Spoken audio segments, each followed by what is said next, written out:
Oke, sampurasun teman-teman semua, kembali lagi di IMK Podcast. Ya, tempatnya bersama saya, Ketua Bidang Informasi dan Komunikasi Sirojudin Hamdan. Ya, sekarang saya sedang bersama Ketua Bidang Pengabdian Masyarakat IMK ya, Imin Abdul Muhaimin. Gimana Pak Imin kabarnya? Alhamdulillah baik Pak Hamdan. Gimana kabarnya ini? Saya juga baik, selalu baik nih. Kalau boleh tahu Pak Imin asalnya dari mana nih? Domisili saya dari Ciwidey, Ciwidey. tepatnya Desa Pangkalan, Kecamatan Ciwidey. Desa Pangkalan itu yang ada lapangannya ya Pak? Iya, yang kemarin ngadain ini turnamen bola ya? turnamen bola. Oke, langsung saja berbicara terkait bidang Pak Imin nih, pengabdian masyarakat nih. Pak Imin sebagai ketua bidangnya nih, gimana nih menjadi ketua bidang pengabdian masyarakat? Gimana perasaannya? Perasaannya seru sih ya. Kalau misalkan jadi ketua bidang, terutama bidang pengabdian masyarakat, soalnya dari beberapa bidang yang ada, menurut saya secara pribadi, bidang pengabdian masyarakat ini terjun langsung ke lapangan gitu Pak. Soalnya kan secara nama saja sudah ada redaksi masyarakatnya, sudah pasti kita langsung turun ke jalan ke lapangan gitu, karena kita sasarannya di bidang kita sendiri itu ya perdesaan. Soalnya kan Kuningan sekarang berbasis desa, kita menyesuaikan dengan misi-misi dari kepemimpinan sekarang yang ada di Kabupaten Kuningan. Oh ya, tentunya di bidang pengabdian masyarakat ini berarti tidak hanya teori lagi gitu ya. Jadi sudah terjun ke lapangan. Nah, terkait bidang pengabdian masyarakatnya ada berapa program sih yang Pak Imin ciptakan? Kalau program sebenarnya tiap tahun itu kita kalau secara program ya ada beberapa program sih. Ada program yang memang turunan atau turun-temurun ada dari kepengurusan sebelumnya, kayak baksos, lalu juga silaturahmi senior, lalu juga ada santunan anak yatim, terus juga kayak mitra desa.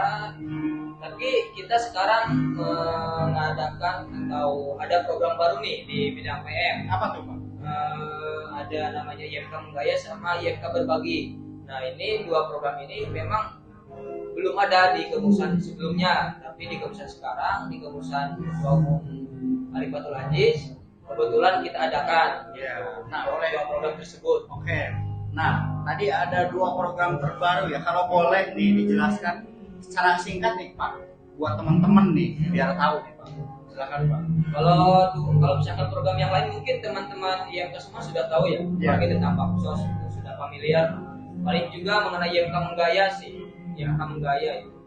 IMK Menggaya itu kayak misalkan kita penelitian di satu desa yang memang desa itu akan dijadikan tempat kita IMK ngabdi atau tempat baksos. Kalau dulu kan kalau baksos kita butuh space waktu untuk penelitian dulu ya. Bagaimana keadaan desa, lalu masyarakatnya bagaimana, adat istiadatnya bagaimana, kulturnya bagaimana. Nah, daripada kita menjadikan itu dalam satu program baksos, jadi kita pisahkan menjadi IMK Menggaya. Nah, IMK Menggaya ini kita jadikan sebuah program. Programnya yaitu mengenal keragaman budaya, disingkat jadi Menggaya. Isinya yang penelitian-penelitian kayak sosiokultural, lalu sosiopolitiknya, sosioekonominya di desa-desa yang memang kita jadikan tempat baksos. Kalau misalkan terus sekarang ya berarti di Desa Padarama, Kecamatan Ciwidey. Oh ya, berarti sebelum anak-anak turun baksos itu berarti mengadakan kegiatan tersebut ya untuk meneliti lapangan gitu. Iya, kita kan kalau misalkan baksos pasti tidak mungkin kita langsung turun ke lapangan ya. Iya, benar. Kita harus ada pembekalan terlebih dahulu. Nah, di pembekalan ini kita jadiin program namanya IMK Menggaya. Dan alhamdulillah kita kolaborasi sama bidang PKMB, yaitu dibidangi oleh Arpiansa. Kita berkolaborasi, terciptalah satu buku yang namanya buku Potret Desa Padarama dari hasil program IMK Menggaya tersebut. Gitu. Kita penelitiannya selama 7 hari.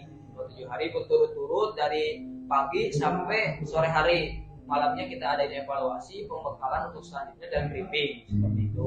Dan oke, untuk satu program lagi yang tadi berbeda dari periode sebelumnya itu saran saya. Enggak, IMK berbagi. Oh iya berarti salah juga. Oh ya satu lagi ya mungkin program terbaru yang tadi sudah disinggung oleh Pak Imin yaitu IMK berbagi ya. Ya, Gimana Pak? IMK berbagi itu sebenarnya kalau misalkan di bidang PM sendiri atau di pengabdian masyarakat sendiri itu ada dua program terbesar sih, IMK Mudaya sama Baksos. Yeah. Kita menganggapnya dua itu yang terbesar. Adapun IMK berbagi sebenarnya itu kondisional untuk masalah pelaksanaannya dimanapun, kapanpun kita bisa laksanakan gitu. Nah, adapun untuk konsep dari IMK berbagi itu kita hanya kerjasama dengan salah satu restoran atau dengan salah satu tempat makan dan sebagainya. Lalu ya sudah, setelah itu kita sebagai fasilitator kita membagikan makanan dari restoran tersebut ke orang-orang yang memang membutuhkan, ya kan, kayak misalkan orang yang suka jaga parkir, lalu kayak misalkan tukang-tukang delman kan di kabupaten banyak ya, itu kita bagikan ke dulu. Terus kayak misalkan pernah kita di hari Jumat itu bagi-bagi makanan gitu di salah satu masjid. Kebetulan kemarin bagi-bagi di Pandapa, di masjid yang di Pandapa itu kita bagi-bagi itu. Nah, oke, udah ada dua program nih yang udah dibahas oleh Pak Imin secara singkat ya. Kemudian ada satu program yang dianggap besar tadi oleh Pak Imin sendiri yaitu Baksos. Nah itu Baksos itu kegiatannya itu seperti apa Pak? Kalau Baksos itu sebenarnya kan program turun temurun ya. Sudah pasti tiap periode adalah mengenai IMK Ngabdi atau Baksos. Nah itu dilaksanakannya pasti setelah OAB. Setelah OAB pasti kita program pertama yang laksanakan setelah OAB yaitu Baksos. Dan itu butuh persiapan yang cukup matang, biasanya 2 bulan, 3 bulan gitu. Kita harus memetakan terlebih dahulu desa-desa mana yang memang pantas untuk dijadikan sebagai tempat Baksos.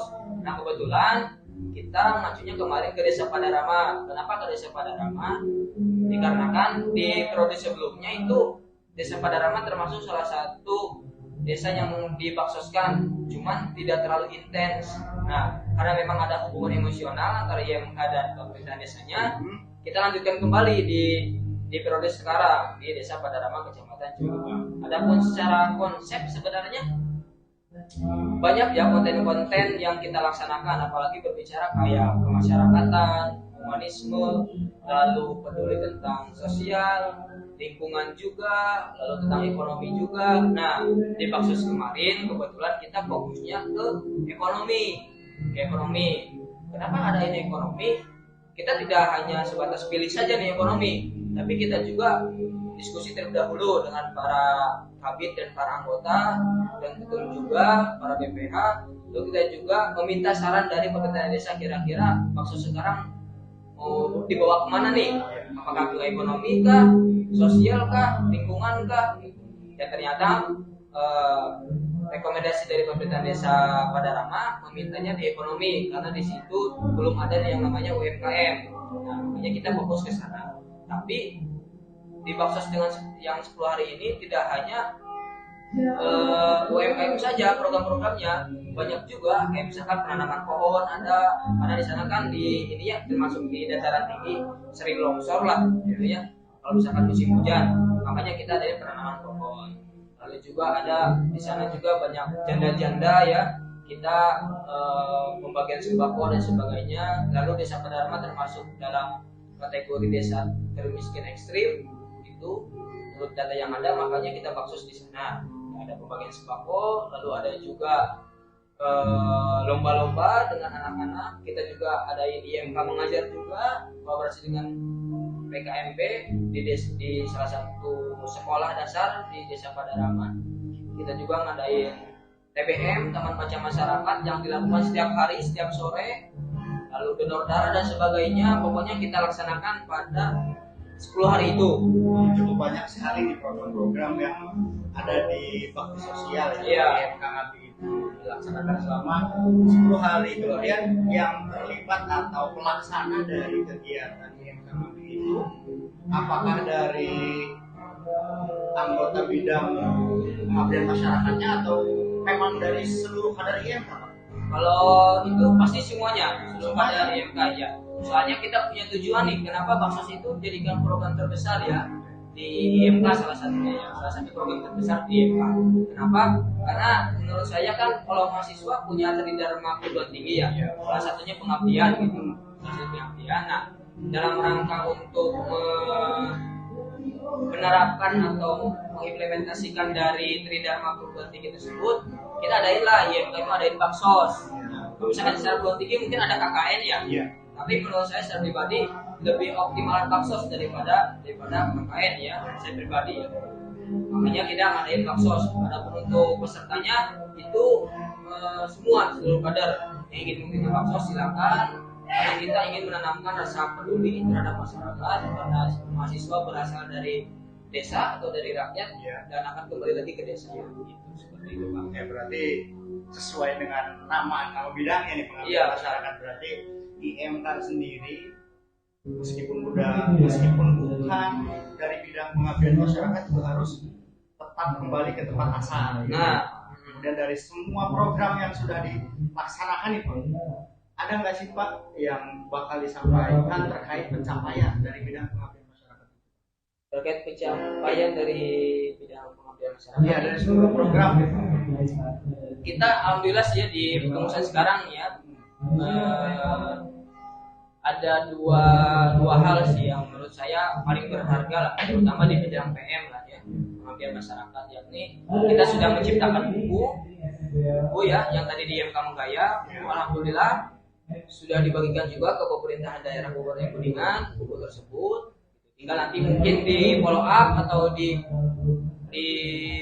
tindak lanjuti lagi oleh kepengurusan selanjutnya mengenai buku tersebut. Lalu juga kita bikin UMKM nih, UMKM stik mangga di Desa Padarama. Tetap yang pertama buku potret Desa Padarama, yang kedua itu stik mangga yang memang murni atau khas dari Desa Padarama itu sendiri. Sehingga menurut saya pribadi inilah yang paling berharga. Jadi ketika misalkan kita berbicara Desa Padarama, nanti masyarakat Kabupaten Kuningan ini muncul di pikirannya itu ya, oh iya Mas Padarama yang nyiptain ini ya stik mangga ya. Jadi karena itu kita, karena memang Desa Padarama termasuk pelosok, tapi dengan ada keunikan sendiri, kami berharap dari IMK ada ada semacam nilai lebih lah, walaupun mereka termasuk desa pelosok tapi bisa bersaing lah, terutama atau khususnya di Kabupaten Kuningan itu sendiri. Dari segi ekonomi. Nah, iya dari segi ekonomi. Berarti secara keseluruhan pencapaian dari bidang pengabdian masyarakat ini cukup optimal ya. Kemudian satu lagi pesan buat masyarakat ataupun buat mahasiswa terutama yang berkuliah di Cirebon Pak, ataukah buat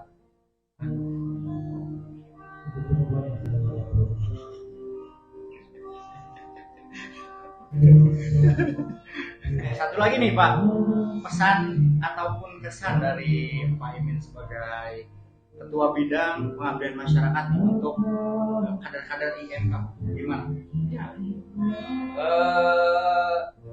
Saya nilainya dari ini ya, dari sisi PM-nya ya, di PM-nya gitu. Soalnya kan PM itu sendiri tujuannya untuk menumbuhkan rasa peduli untuk kader-kader IMK. Kalau IMK kan mungkin anak-anak Kuningan yang memang kuliah di Cirebon, kan? Mahasiswa orang Kuningan yang kuliah di Cirebon. Nah, tadi saya kan sudah mungkin mengenai tridharma perguruan tinggi ya. Nah, mahasiswa itu kan menurut saya secara pribadi itu punya tanggung jawab lah, salah satunya pendidikan, penelitian, dan pengabdian. Ada 3. Nah, kita jangan sampai terlalu terlena dengan 3 hal tersebut. Jangan sampai ketika misalkan di perkuliahan sudah menyelesaikan tridharma perguruan tinggi, lalu lantas bahwa kita ini sudah menjadi orang yang paling mahasiswa gitu. Jangan seperti itu, tapi kita mempunyai tanggung jawab lebih nih, yaitu di masyarakat gitu. Masyarakat, paradigma masyarakat terutama di perdesaan itu terkadang menjadikan mahasiswa itu sebagai dewa gitu. Mereka mempunyai kemampuan yang serba bisa dan sebagainya gitu. Makanya saya mungkin pesan saya untuk kader-kader IMK, jangan lupakan inilah, tanah kelahiran tentunya. Tanah kelahiran kalian, karena kita memang orang Kuningan, kita nanti kembali ke Kuningan juga gitu. Sudah patutnya, sudah jadi kewajiban bahwa kita harus mengabdikan diri, apalagi kita sebagai mahasiswa harus mengabdikan diri di tanah kelahiran kita ini, yaitu di Kabupaten Kuningan. Terima kasih atas waktunya Pak Imin. Banyak sekali ilmu dan manfaat yang sudah dibahas. Dan saran terakhir yang disampaikan oleh Pak Imin sendiri yaitu kita sebagai mahasiswa jangan sesekali merasa paling mahasiswa atau paling dewa, dan juga jangan lupa terhadap tanah kelahiran. Mungkin cukup sekian podcast kali ini. Saya Sirojudin Hamdan dan Pak Imin Abdul Muhaimin sebagai pengabdian masyarakat ya, pamit undur diri. Sekian, sampurasun.